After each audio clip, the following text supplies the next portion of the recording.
All right, testing. Please check out.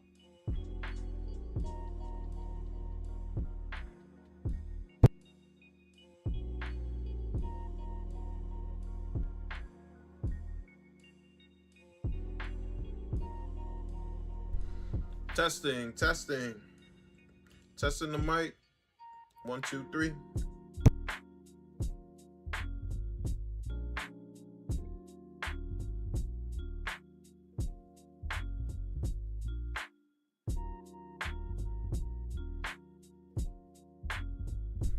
Cool. Mic test sounding good. Let's go.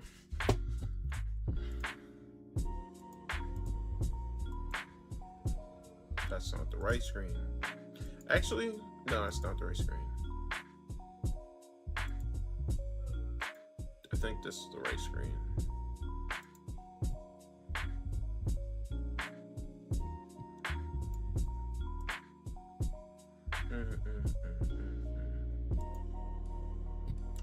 How do I change my vertical? Still not changed. Oh, there we go. Perfect.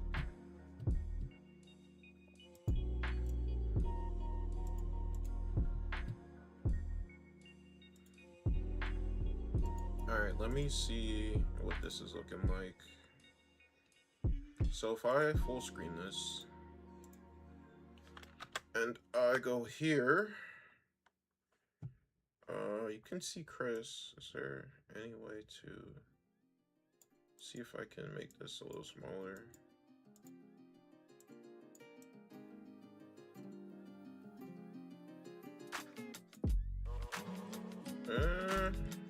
Maybe I should make it bigger. Let's see. I want to make sure I can see both of them.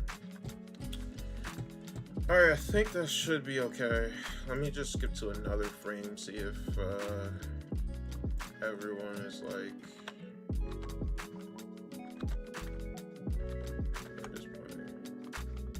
Can't see everybody though. Maybe I should make it smaller. Yo, what are they talking about? I just read the thing. It says pull our undies down. Hey, yo, what are you talking about?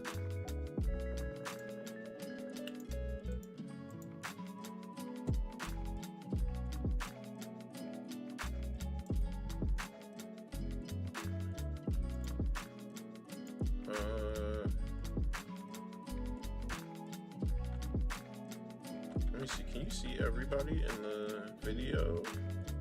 Yeah, you can. All right, honestly, I think that will work. Yeah, I think this will work.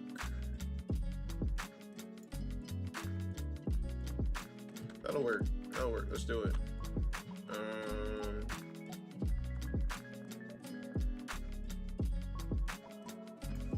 me turn this off real quick.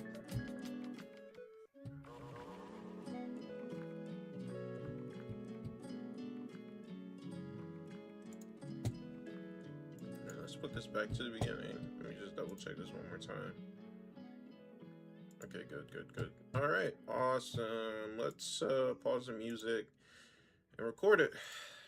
Let's do it. Okay.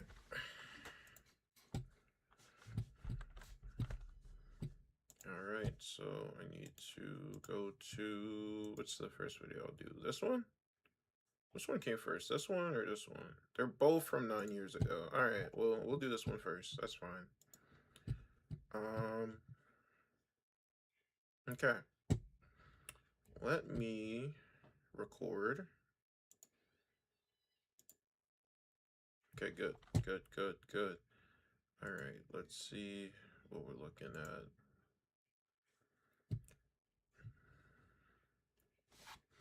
All right, if you're watching, I'm now recording for this new episode of SBSK.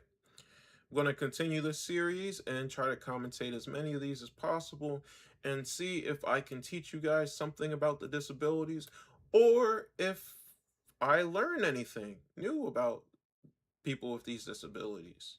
So that is why I'm continuing this. I love these videos. Sometimes they're really hard to watch because I just feel like I relate too much and it starts getting a little emotional. But um I really do love these videos. Um Let me just make sure everything's looks good. Okay, good, good, perfect, perfect. All right, yeah. I love these videos. I love Chris, the host. He's so awesome. Such a great dude. Great guy for creating the series and spreading awareness of many different perspectives and and abilities and man, he's an awesome dude. Awesome dude. So this video is about dwarfism and it's titled Maddie the Teacher. And what I know about dwarfism is that it is a disorder. There's over 200 different variations of dwarfism. Um, and that people who have dwarfism prefer to be called people with dwarfism or little people. And why it's people with dwarfism, it's very similar to people with autism or people with visual impairment. Um, it's very similar to that. They say people with dwarfism because we're using people first language, because first and foremost, a person with dwarfism is a person first and foremost. So that is why we use people first language. Um, and then they also prefer to be called little people. Two common misconceptions. Well, um, I'll just start with one. So one common misconception about people with dwarfism is people tend to call them dwarves, and this is politically incorrect. And it actually comes from a movie, like a sci-fi kind of movie.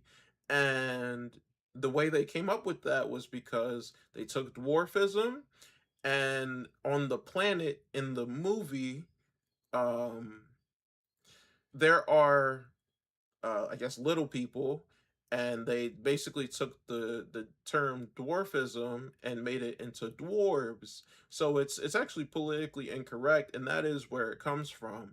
Again, the correct terms are little people or people with dwarfism, and using that people first language. Um,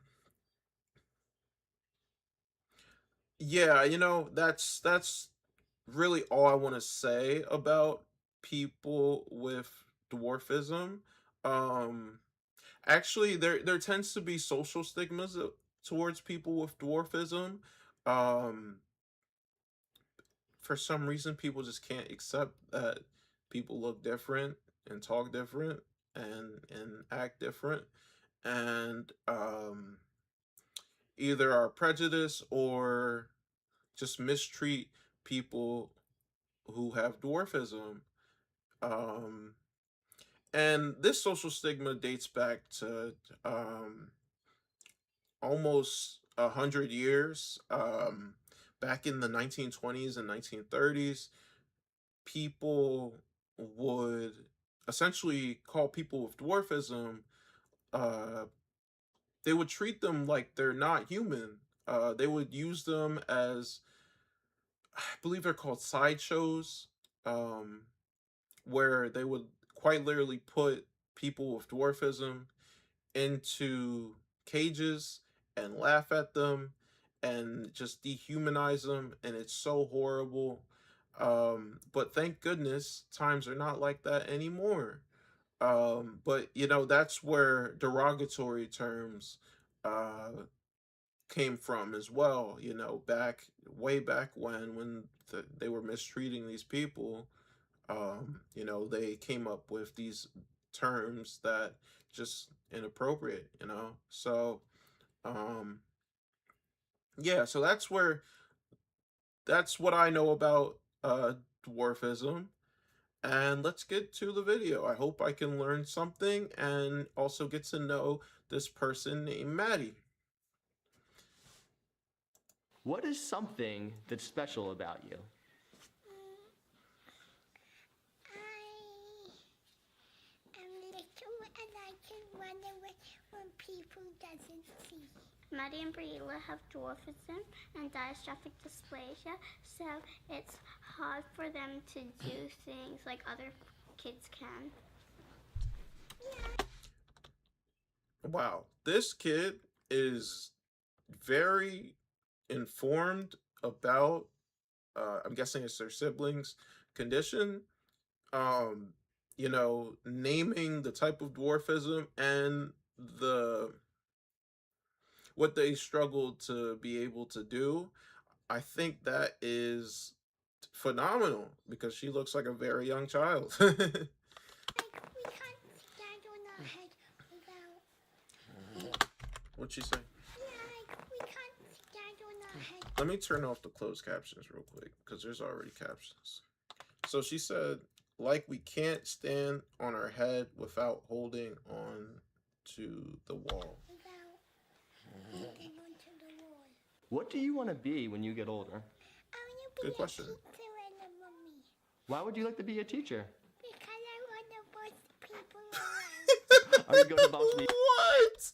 That's so funny. That's hilarious. around? It's hard for them to go to the toilet by themselves sometimes. And pull out understand. Will you be married? I could tell she likes to make people laugh. That's so funny. But I think it's very interesting that Chris is allowing the sibling to explain what the disorder is and how it affects them. Well, he's kind of asking everyone all together and getting like a group perspective on the disorder. I think that's very interesting. It's always I don't want to keep saying interesting, but it really is to hear siblings' perspectives on complex things like disorders and disabilities. Also? Will you be married also? Yeah. Who are you going to be married to? I'm going to be married to my dog. Your dog? Your dog? Huh? Yo, you're so funny. Yeah, and Sometimes Oh, what happened? I wasn't expecting that. But that's so funny. She's just over here telling jokes. Like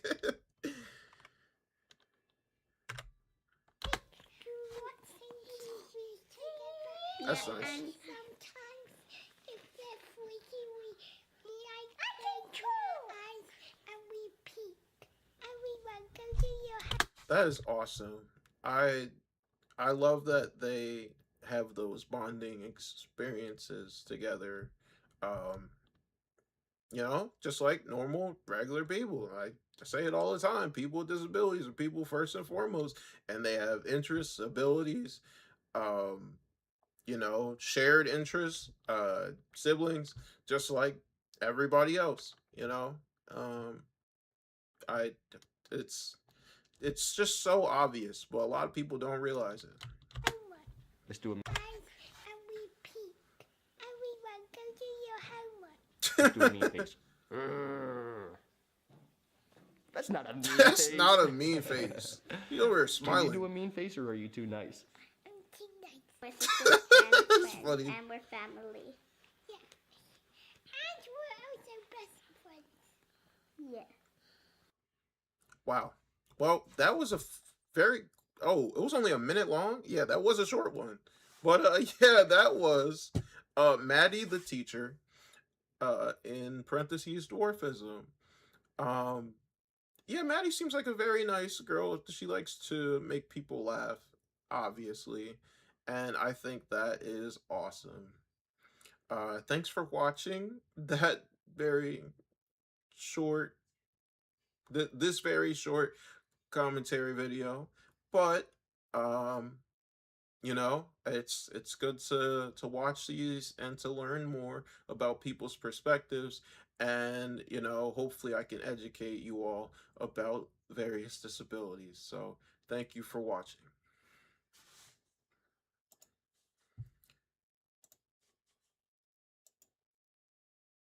Okay, so that's video 1. Let me put on another one. Okay. Cool. Let's close that out. All right, so this is another dwarfism video. Let me record. So,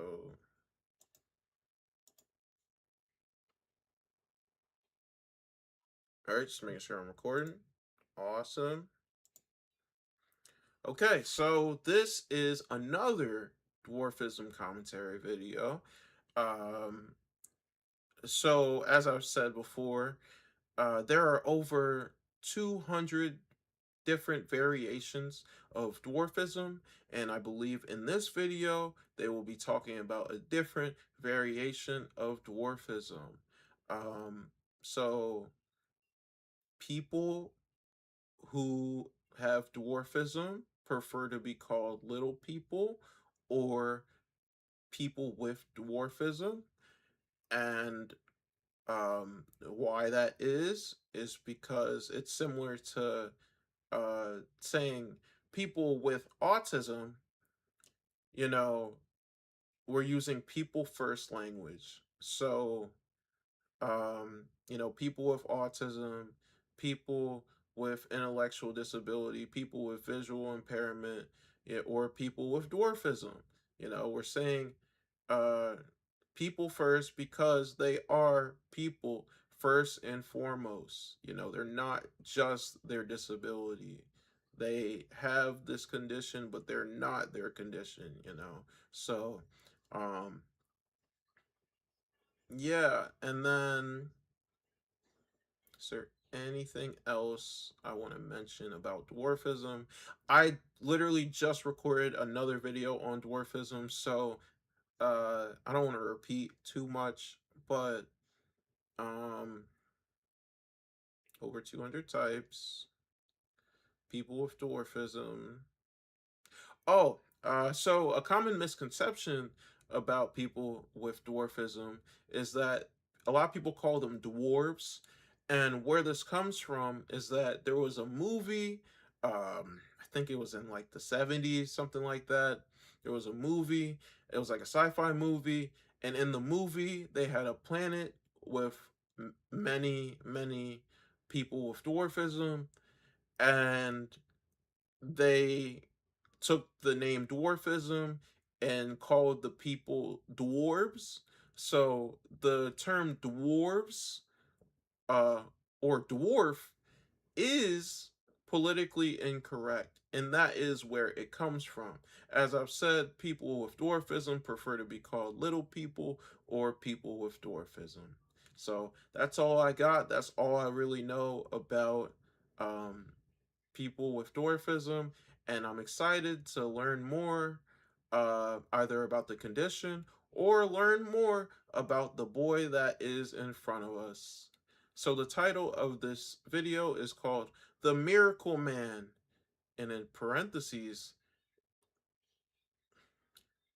thanatophoric dysplasia dwarfism. All right, well, 1 second. All right, let's begin. Let me just make sure everything's recording right. Just sometimes it messes up. All right, I think it's fine. All right, let's do it. Here we go. Right in front of us, there's a camera. Turn off the closed captions real quick. All right, let's do it. Samuel, right in front of us, there's a camera, and people from around the world are watching us. Would you like to wave to everyone and say hi? Great job, my friend. Yeah. Pepe, good boy. Good boy, baby. Well, my name is Evelyn Mann, and this is Samuel Mann. And Samuel has a rare form of dwarfism called thanatophoric dysplasia. Thanatophoric in Dysplasia. That's how you say that word. Interesting. Okay. Greek means death bringing. Oh, death bringing. Wow. So he has a type of dwarfism essentially called death bringing dwarfism. It's very ominous. Let's hear more about it. Had absolutely no hope to offer. Thanatophoric in Greek means death bringing. They had absolutely no hope to offer. I suspect you probably heard from my wife that she was offered an abortion multiple times. I'm gonna let him finish, but that is just so disappointing because I have heard so many stories of doctors leaving parents with no hope, talking about that their child has no future or will struggle with everything. Um, and it's just not really true. They're not really, um, I guess, fortune tellers. They can't really see the future, and it just does not help when they give this advice that isn't even accurate. But yeah, let me start over. I think I was here. I suspect you probably heard from my wife that she was offered an abortion multiple times. And The first time it was actually proposed, the term therapeutic abortion was used. Damn. The hell is a therapeutic abortion?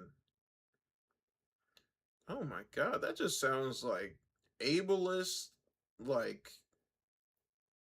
oh my god, like, what's the word I'm thinking?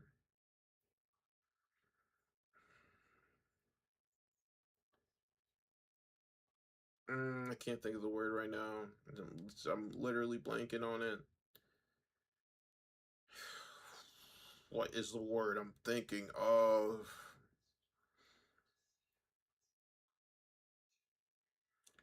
Yes, I remember. That sounds ableist and like super eugenics coded. Like, uh, I hate it. I hate it. Let's keep going. The term therapeutic abortion Like, that just screams eugenics. What in the world? was used. Samuel, I have a tradition. Anytime I make a new friend, I give them a high five. We're now officially friends, That's so nice. and that makes me happy. We were being I love that Chris is talking to him like he's like they're equals, like he's not less than. And I just love that for him. And as you saw at the end, he smiled when he said, and now we're friends. He totally understands. He gave him a high five when he gestured for a high five. And you know, he smiled at the end when he said they're friends. And it just shows like not only does he understand, but he really appreciates Chris's presence and Chris's kindness. And I also appreciate it. I think it's excellent. Chris is the GOAT to me, honestly. I love it.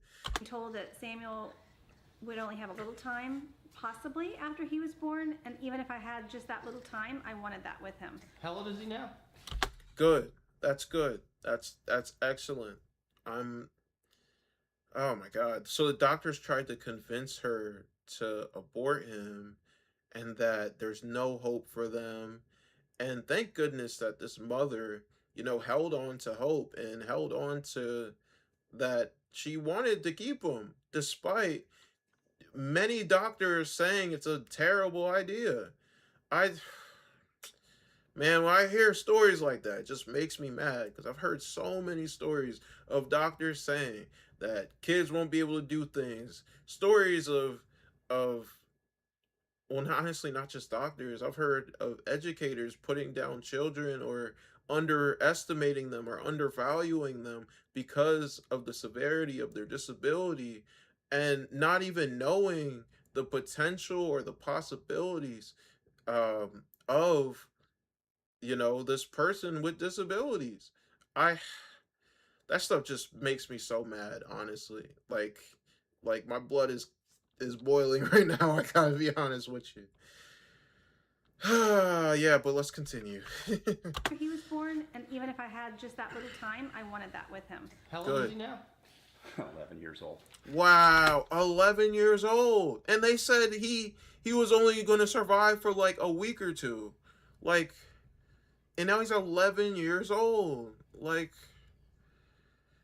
oh my God, I hate doctors like that. I really do. And I've heard it so many times from people on the internet. I've talked to parents in person that told me that the doctors said that their child was going to struggle with so much, and that just turned out to be untrue 10 years later.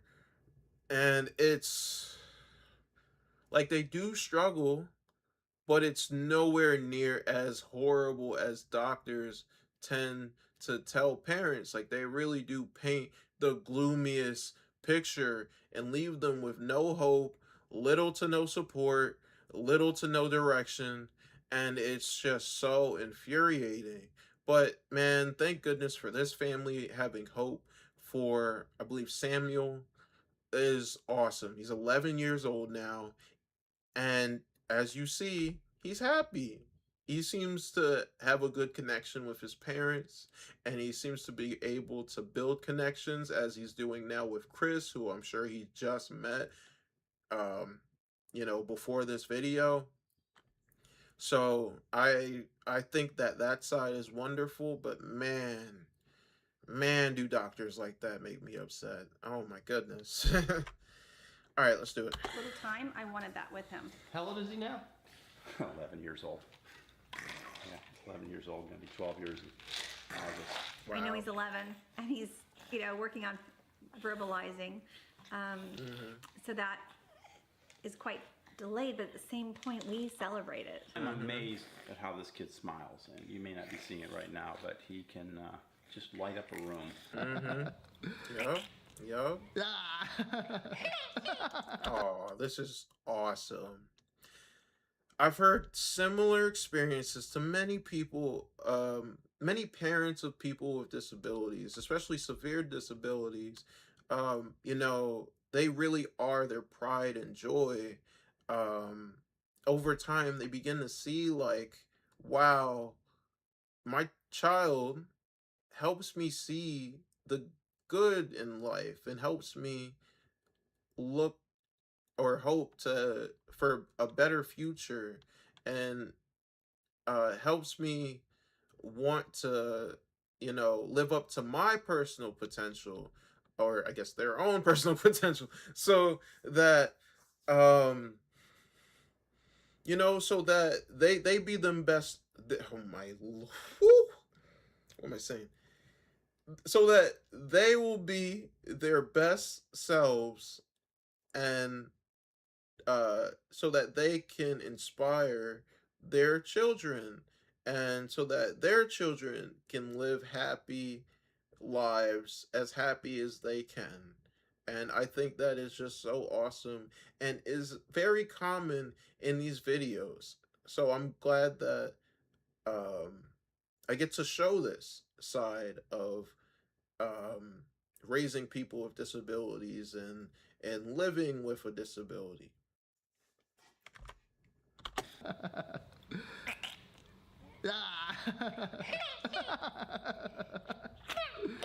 Oh man, I love making new friends. He somehow thinks baby means give him Cheerios. And of course, that was one of the first words he said, and he got Cheerios for saying it, so he since then's got that in his head that means give me Cheerios. We're laughing, we're having fun. I'm gonna give you your favorite thing in the world. Cheerios! Baby. Here you go, my brother. A nice, delicious Cheerio for you to enjoy. That's so nice. Friendship's the greatest. Ba, ba, ba, ba. Chris is awesome. Mama, mama. Mama, mama. How did you feel the first time you said mom? I about fell over. Right? I have it on video. Yeah, Oh, that's the first time he said awesome. Mom. We think he was still asking for cereal, but Do you see yourself right there? Oh, you want more Cheerios? Okay, since you're telling me and you're using your communication skills, I'll certainly give you another one. Excellent. Reinforce, or let me use a different word. Reward his communication attempts. That is awesome. Give him exactly what he wants because he's using positive communication. And I also love that Chris is the one rewarding him. You know that. Oh, I'm getting a phone call. I'm gonna pick it up in just a second. But I love that Chris is the one rewarding him because that, just develops a better, stronger connection and a better, stronger bond between the two of them. That is awesome. All right, I'm gonna pick up this phone call real quick.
All right, now back. I'm gonna finish out this recording and then I'm gonna end the stream early.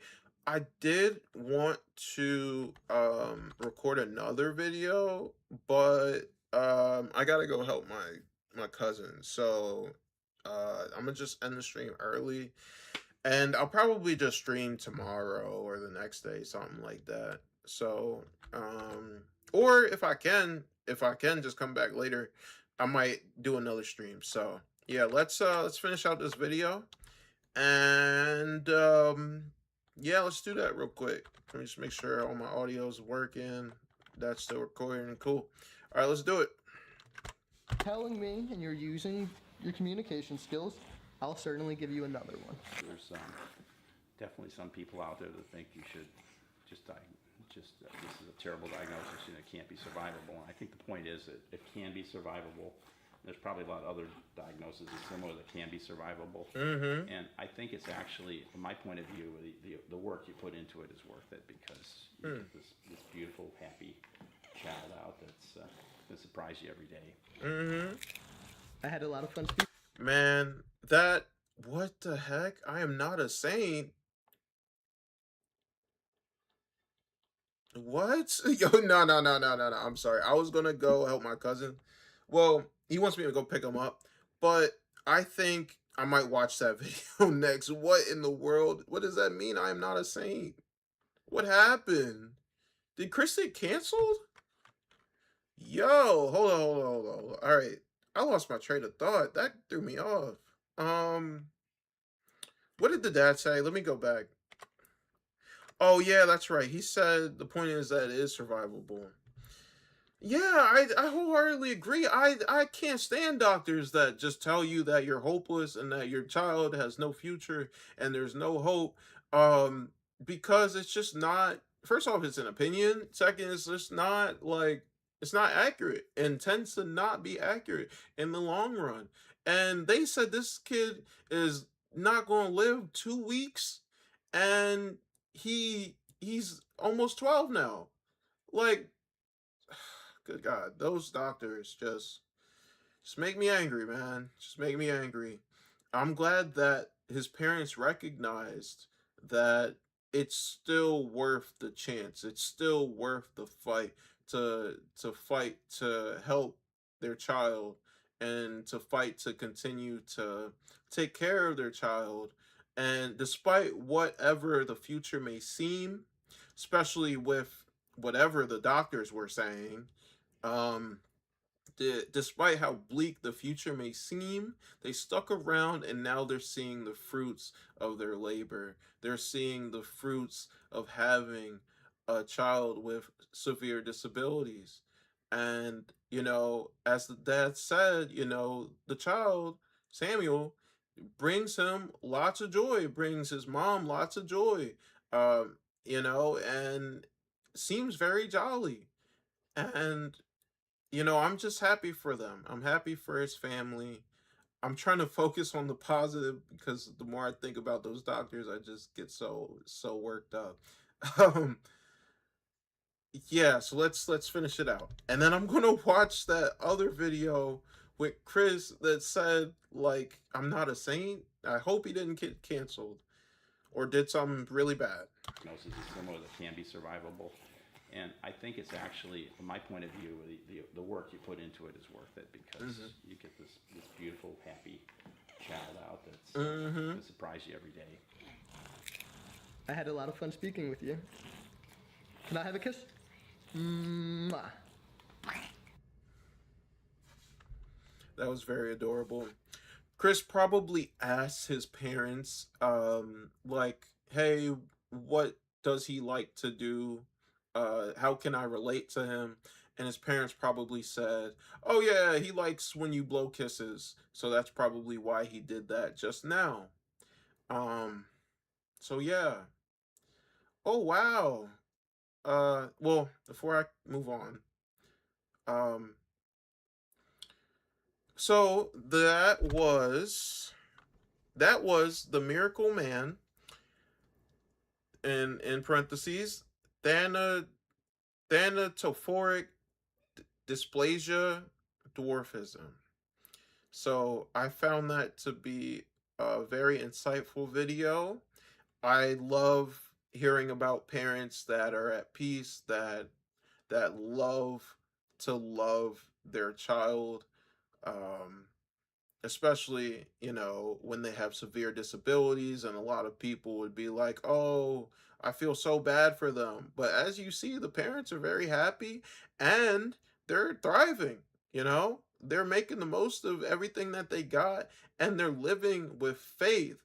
Not how those doctors were telling them that their life is going to be. They said, no, it's going to be better, or it's going to be whatever it is, but we're going to take it on and live it out.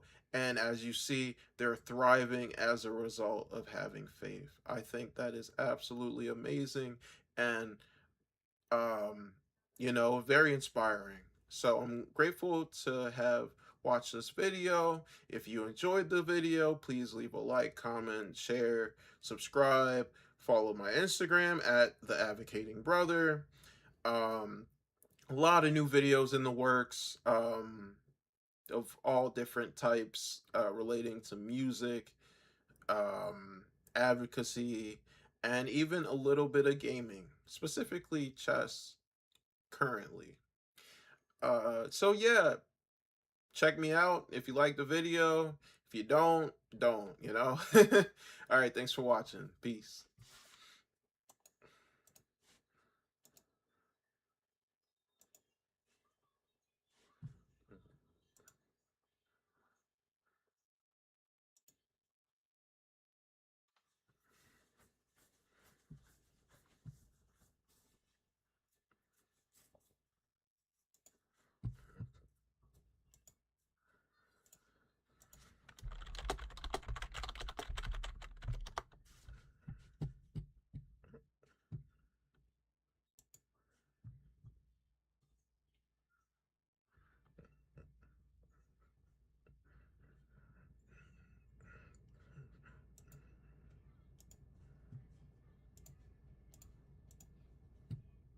Over the All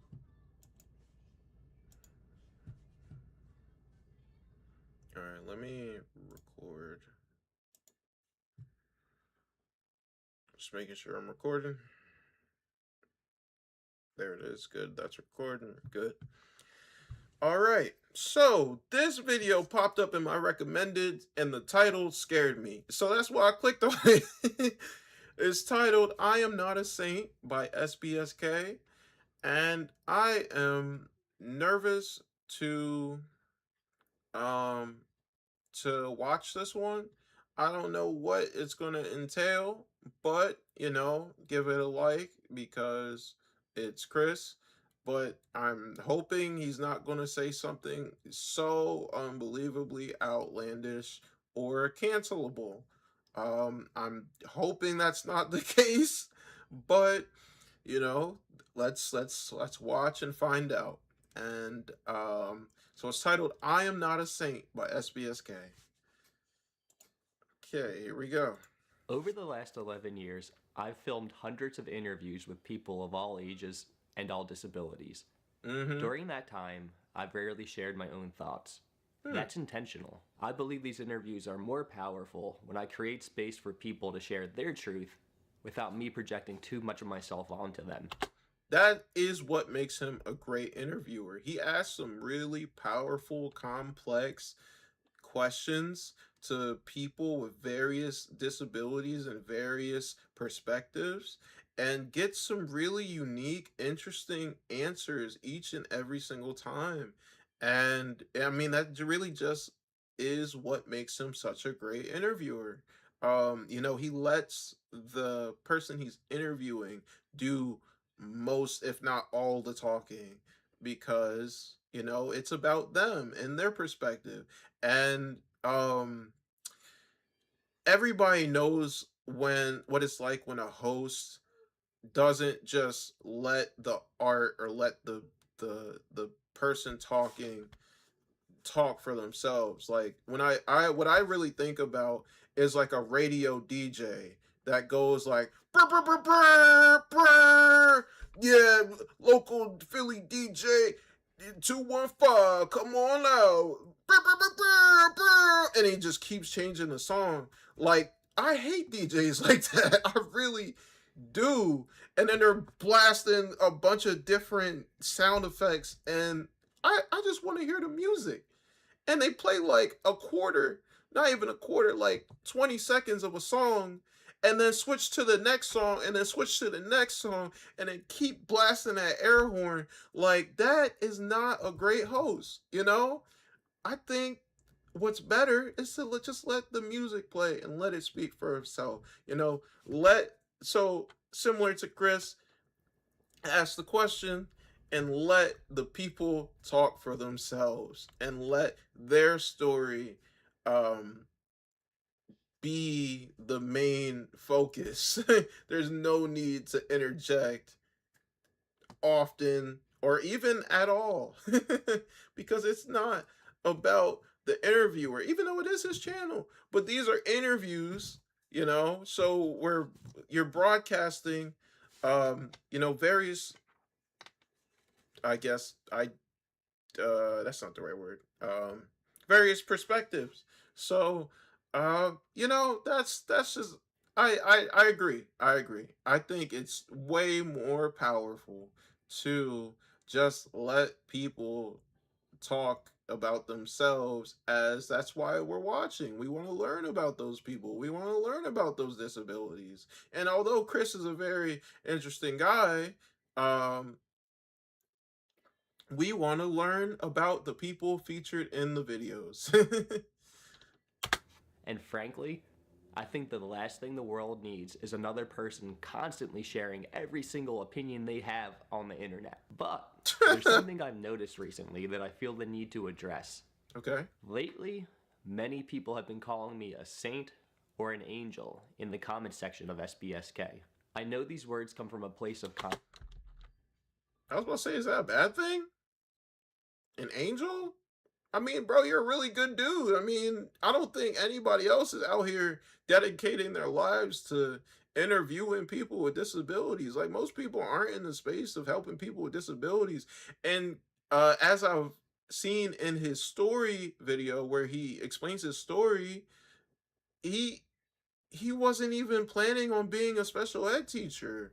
Like, he became a special ed teacher, and he wasn't even planning on making his channel, right? He wanted to make like a book series.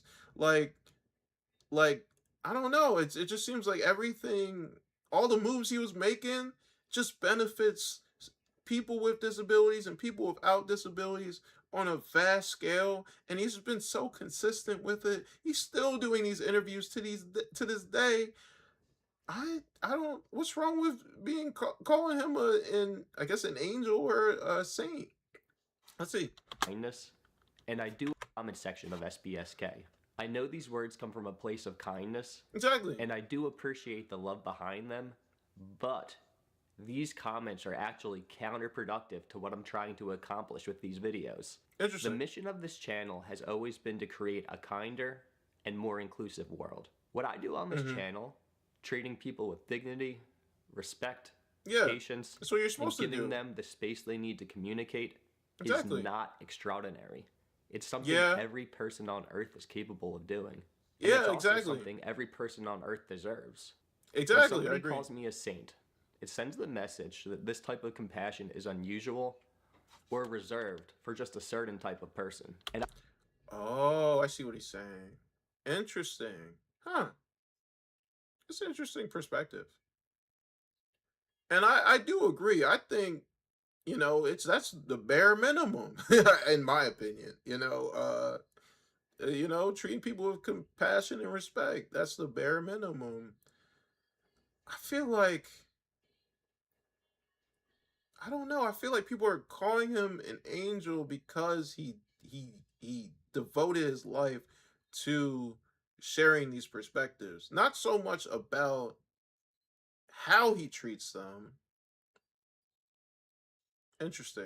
I'm gonna keep watching. I just do not believe that at all. I believe anyone can do what I do, and I believe the world becomes a better place when more people realize this. After thousands of conversations with people of all disabilities, ages, backgrounds over the last 11 years, I've realized that human connection is simpler than most people think. I'm gonna let him finish. I'm not really sure where he's going. have 3 core beliefs that shape every interaction I have, whether on camera or off camera, and they apply to every single person on Earth, whether disabled or non-disabled. These are simple shifts in perspective, and you don't need to be a saint or an angel to implement them. And anyone who truly internalizes these beliefs can build deeper and more meaningful connections with the people around them. My first core belief is this: every person on Earth is my equal. I am better than no one, and no one is better than me. I also agree with that. Man, it's like an example. When people see my page, they see I'm working with my brother, they're like, "Oh man, that's so amazing." And I'm like, "But what you're doing is probably amazing too. What do you do?" "Well, I'm an accountant." I can't do accounting. Me personally, I can't do that. So you belong, and you do something that I personally cannot do. And you're just as needed as what I'm doing. And that's really how I feel. Like people will be like, "Well, I just work at uh Giant or for a grocery store." I'm like, "Yeah, you're helping people out with a service. You are doing a very needed job. We need more people working the cash register or stocking and making sure the aisles look good." Like I agree. I agree, honestly. Like I think it's partially why I struggle to take compliments is it's just like, we're all um I say it all the time, but it's like I just feel like what I'm doing isn't that special. I think most siblings should do what I'm doing and also can do what I'm doing, helping out their younger brother who has disabilities. Um I feel like that is just like, and everyone can do it, and it's not, and even if you don't have someone in your life that has disabilities, even if you're doing just about anything else, no, unless it's teaching people with autism or um helping people with behavior issues, I probably can't do it myself, and hence why we need you to do those very things. And why your position is so important no matter what you do, because I can't do it. I can't. That is not where my strength is. um but the fact that you're doing it is is awesome. And I'm glad there are people out there that do what they do. And it's um like Chris said, we're all equals. We're all equals. We all belong. We all play a part in this world, in this community. Or in our communities, I should say. This belief extends to everybody, including children.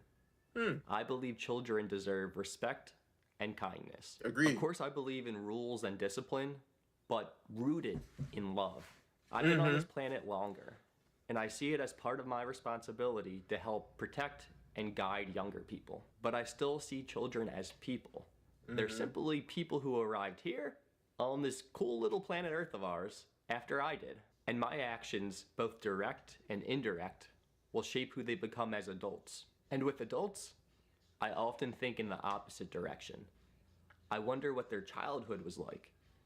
I wonder what shaped them into who they are today. And that's why non-judgment matters so much. You never know what somebody has been through. Traits that you perceive as strange, unusual, or weird, or difficult to deal with may be rooted in trauma or hardships that person experienced previously. Yeah, and agreed. even if that's not the case, it doesn't matter. Doesn't matter, yeah. Let people be, and let's stop projecting our idea of normal. Yeah. Man, he's preaching right now. Honestly, I'm gonna go back. I'm gonna go back because I feel like I didn't Previously. And even if that's not the case, it doesn't matter. Let people be, and let's stop projecting our idea of normal onto them. My second core belief is that every single person on Wow. Wow. Awesome. Awesome stuff. So real. I don't even know where to begin. um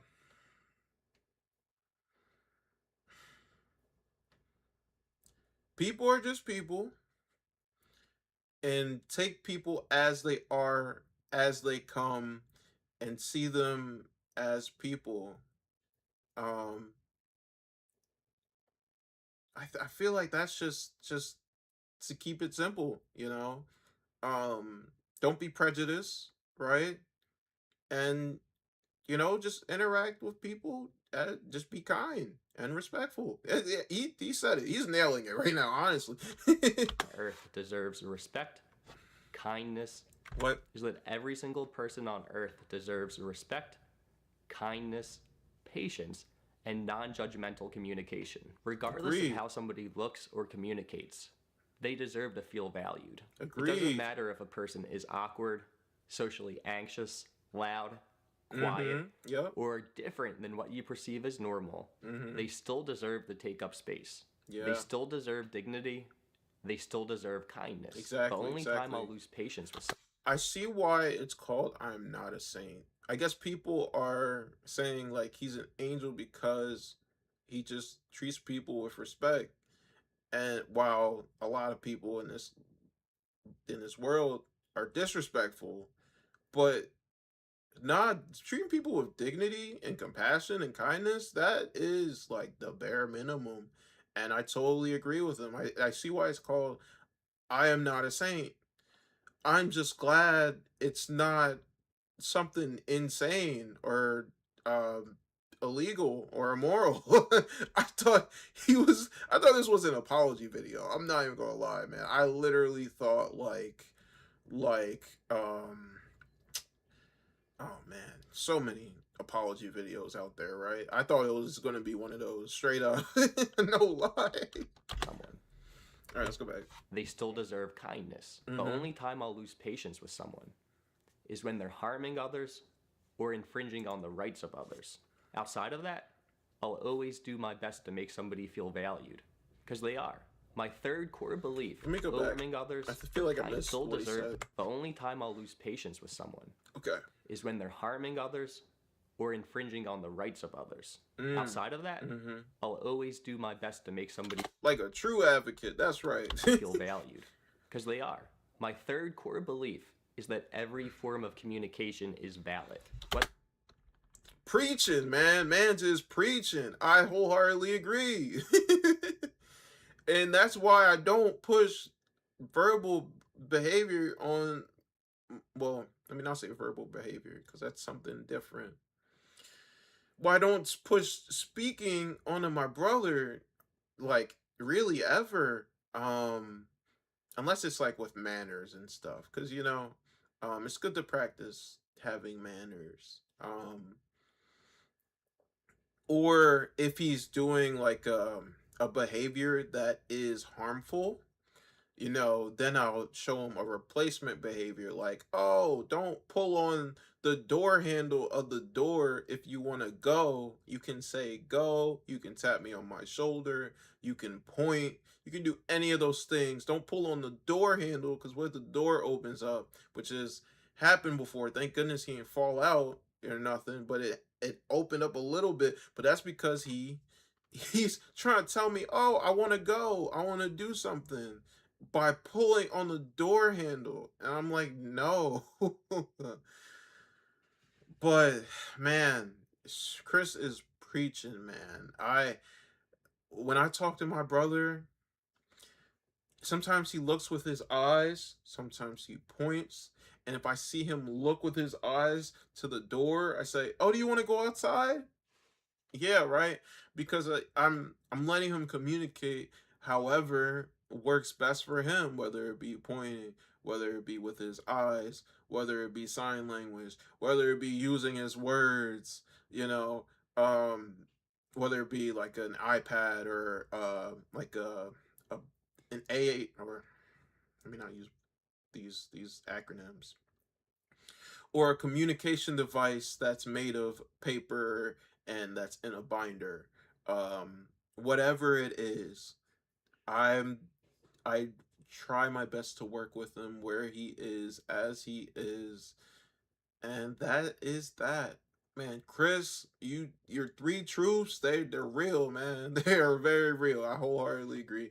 Whether I'm having a deep conversation about humanity and life, Mm-hmm. or telling a joke to a nonverbal child in hopes of eliciting a smile, Mm-hmm. both of those interactions carry the same weight. One is not more meaningful than the other. Mm-hmm. A nonverbal child smiling or laughing can carry just as much meaning as an old friend putting his hand on my shoulder and saying, "I appreciate you, man." Agreed. Communication doesn't need to be conventional to be meaningful. That's it. Agreed. Those are my Wow. 3 core beliefs, and they're behind every Awesome, single man. interaction you see on this Absolutely channel. awesome. But here's the most important part. Okay. These beliefs aren't just how we interact with disabled people, it's how we should interact with everybody. Whether somebody is disabled or non-disabled, neurodivergent or neurotypical, shy, reserved, or outgoing, none of that should change what they deserve. Agreed. Every person deserves dignity, patience, and kindness. Agreed. Once you fully internalize these beliefs, something happens naturally. And I think it's something that's becoming a little bit more rare in the world. You become fully present with others. You give... Man, let me take this off the screen. That's not a good freeze frame. Let me keep it. There we go. That's a better freeze frame.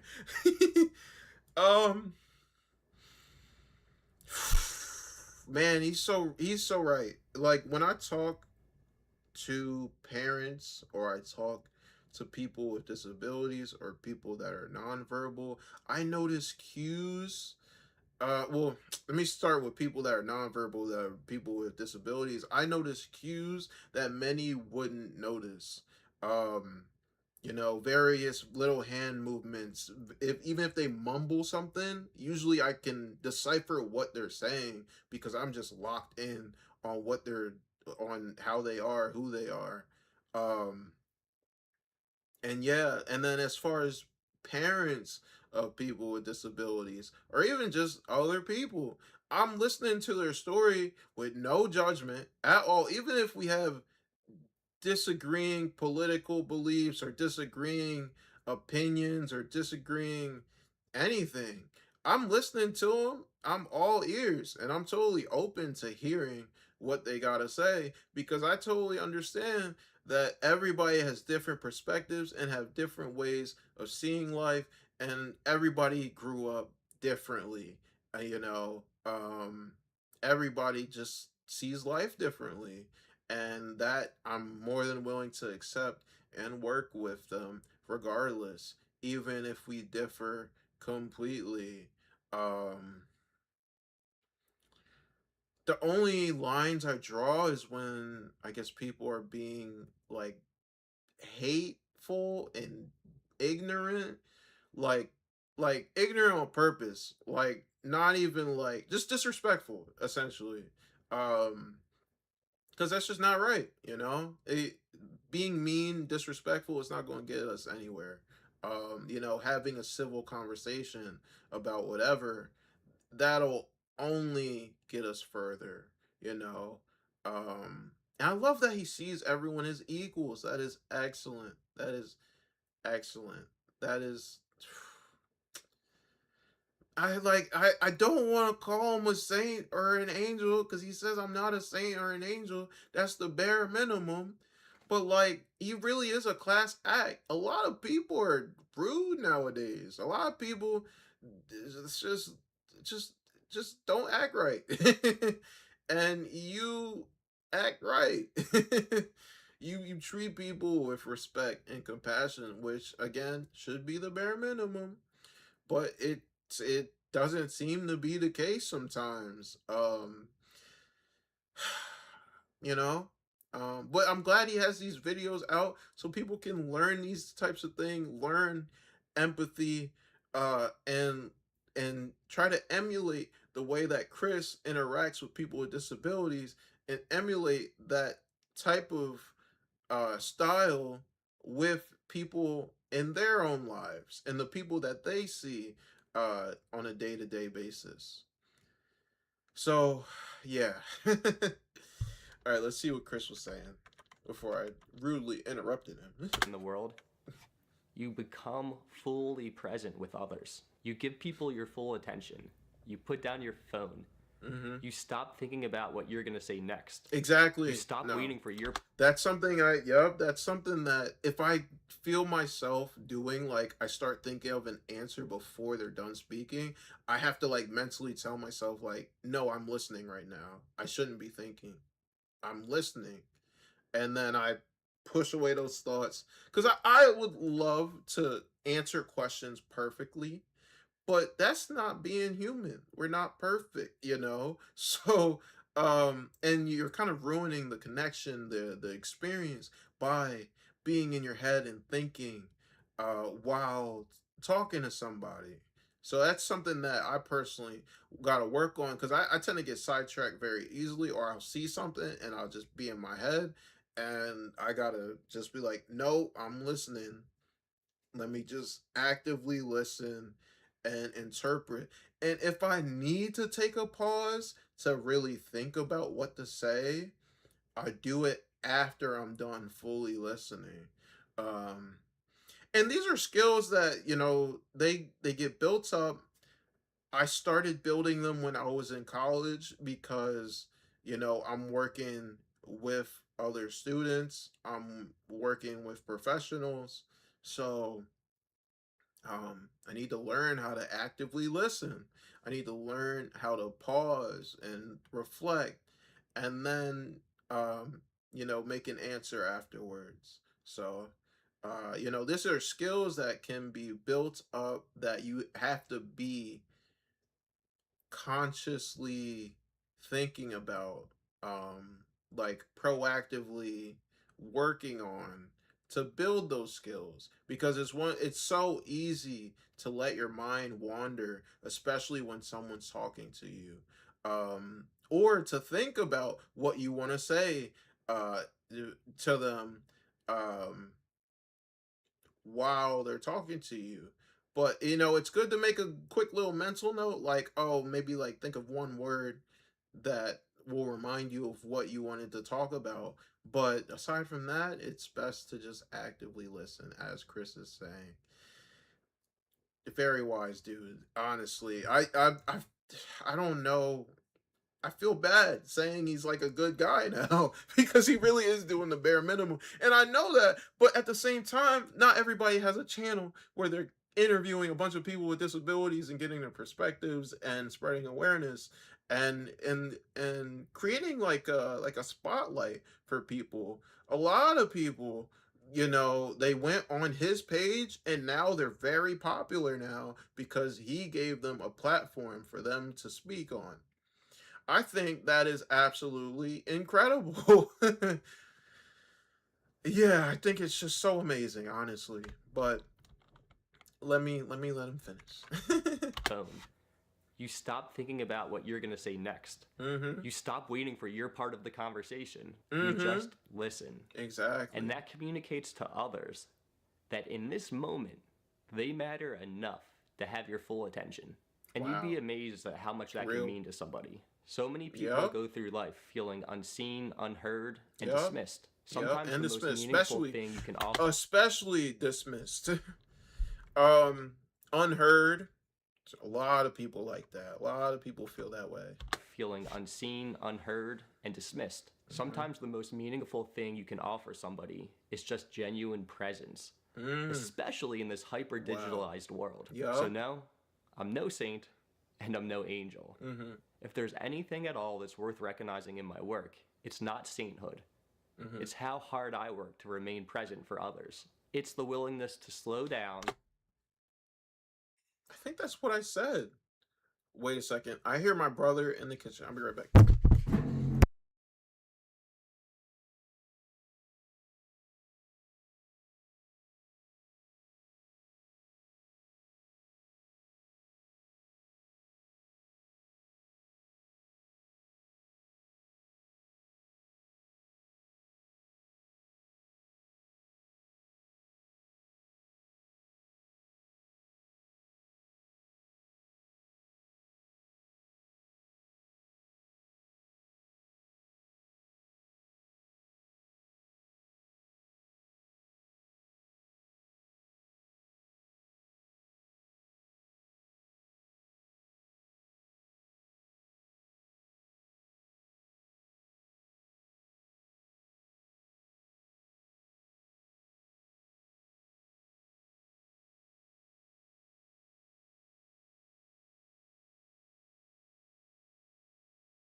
All right. So what just happened? My brother made himself a bowl of cereal, and usually he asks for help making a snack.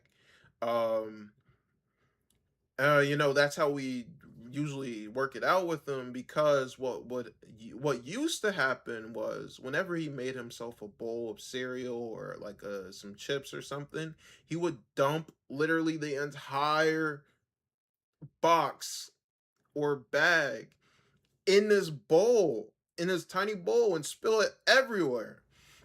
So that's why we made it so that whenever he wants cereal, he comes to one of us and then we can help him so that he can pour an accurate portion.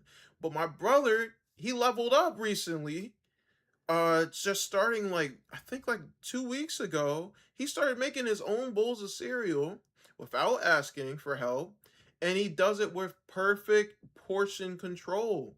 And I can't believe it because I didn't teach him that. I don't think my mom taught him that. Now, what I did do, I have helped him pour before, but I've never had him do it independently because of the risk that he's going to drop everything all over the place. But he started doing it independently. Started portioning his cereal like healthily, without dumping the whole thing. I think that is awesome. Um that is just such a true level up because I I didn't um I I didn't show him how to do it independently, but he figured it out on his own independently. Like my brother is so intelligent, I swear it. Like I don't know how he figured that one out without even going through trial and error, but he did figure it out. And so yeah, that's what I was talking to him about. And I really appreciate that he can do those things independently, but for him, he still is in the mindset that he needs either he needs to go be prompted to do it or he's in trouble, and he feels like he's in trouble for pouring himself a bowl of cereal. But I emphatically assured him that he he did a great job. I next time I would prefer if he came and got me just in case. But he did a great job and it's okay. You're not in trouble. I'm glad that you ate. How was your snack? Oh, it was good. Awesome. Awesome. So, um hopefully I can work on getting him out of that mindset that if I'm not present and he does something, then he's in trouble. Cause I don't I feel that like I want him to be independent, but I just want to make sure I'm there so that did he just close my door?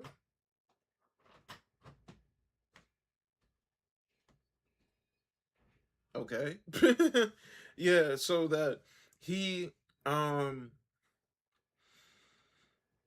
yeah, I want him to feel like oh man, I'm getting a phone call. Hold up. 1 second.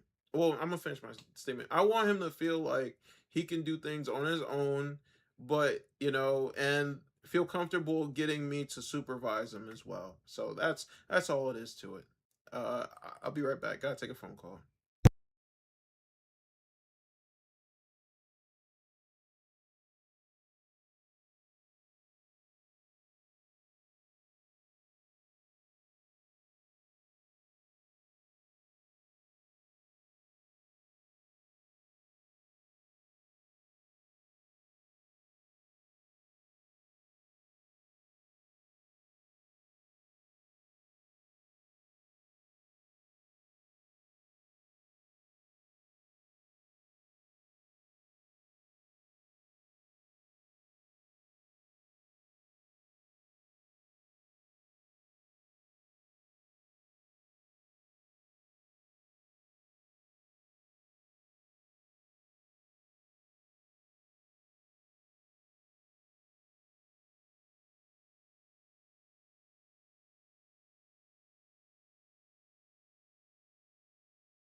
I'm gonna check on my brother because he did like low key knock. But 1 second. All right, and then I'll come back finish this video.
All right, I had to go help my brother, but he cool now. So yeah, let's see what Chris was saying. Uh, I feel like I already answered, or I guess shared my piece on what he said last. So let's see. If there's anything at all that's worth recognizing in my work, it's not sainthood. It's how hard I work to remain present for others. I agree. It's it's not that he's being a good person or a nice person. It's that he's devoted and dedicated and has a channel where he's still putting out stuff every single day. But I think, or every couple of days. But I think I said that in the beginning. I said, like, no one else has a channel like his. That's why he deserves some praise. Um, But I totally understand the title of it now. He doesn't want props for just for being a good person, because this should be the standard. But hey, you want to come in? I'm recording a video. What's up? You uh Here, go put your sandals on so we can go out for a walk. All right. Well, my brother opened the door, so I guess I gotta get going soon. He clearly wants something. Even though we just got done talking, but it's okay. Yeah, put your sandals on. We can go. We can go for a walk. All right. The willingness to slow down, listen deeply, adapt to others, and make other people feel seen. And that's something all of us are capable of doing. Facts. I don't and have never wanted people to watch this channel and feel like Well, it is an opinion, I know, but that is facts. You know, he's preaching right now, honestly. us are capable of doing. I don't and have never wanted people to watch this channel and feel like they're witnessing something extraordinary. I hope when people watch these videos, they realize that they can do what I do easily too. It doesn't even take a lot of time. It's just a few simple shifts in perspective.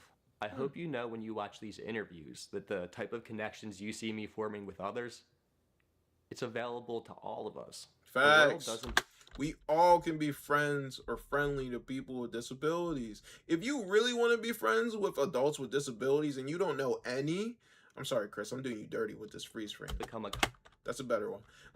If you really want to be friends with adults with disabilities, they have Best Buddies out there. It's a program where you get essentially a buddy, and the buddy is someone with some sort of disability. And it's a great way to meet people with disabilities and make new friends.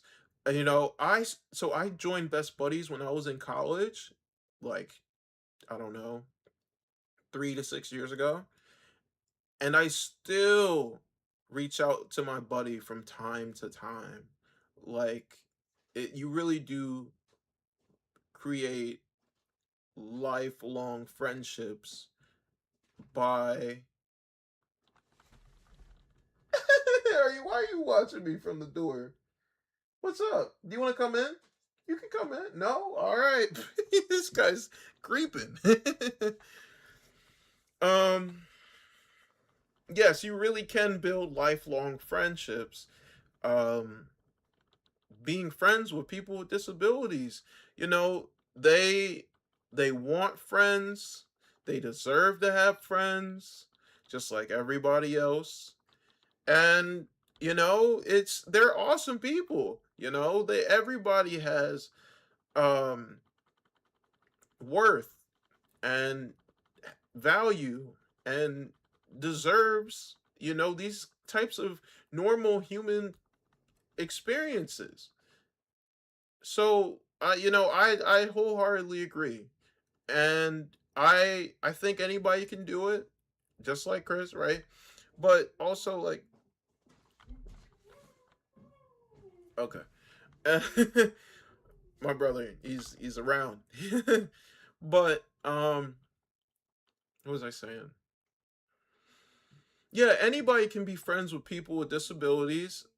You I love this video. I really do. You know, having those three core principles, you can easily become friends with someone with disabilities, um and bond with them in ways that are unique, that are supportive, and that are friendly, essentially. I really appreciate this video. I'm glad that he said this. kinder place because of a few. It's available to all of us. The world doesn't become a kinder place because of a few extraordinary people or saints. It becomes a kinder place because normal people like me make the deliberate and intentional decision to treat everybody they meet with humanity. And I believe that every person watching this is capable of that. Wow. That that was an awesome video. Man, every time I watch this guy's videos, I just feel enlightened. That was an awesome video, and I totally agree with just about every point that he made. You know, people with disabilities deserve honestly, not even just people with disabilities, people in general deserve kindness and compassion and patience and understanding as best that you can. Um, and time and effort. Um, I wholeheartedly agree. I I really appreciate this video. I really do. A lot of things they said should go without needing to be said, but that's just the world we live in. Some people say common sense ain't common, but it's really like a lot of people just don't understand that people with disabilities are people first and foremost, and either underestimate them, um or treat them like they're different, and it just doesn't need to be that way. It doesn't at all. So I really, really enjoyed watching this one, and I'm so glad he didn't get canceled because I didn't know what to expect when I read that title. I'm not gonna lie to you. But yeah, thank you for watching. It was awesome. I got to do more of these. I wanted to watch two more, but I do have to go link up with family. Um so um thank you again. Uh take care. Peace.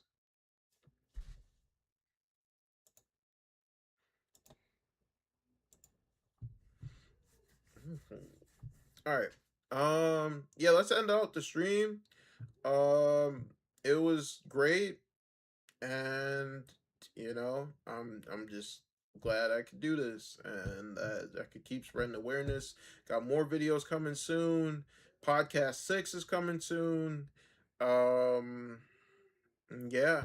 So take care all. Thanks for tuning in. Peace.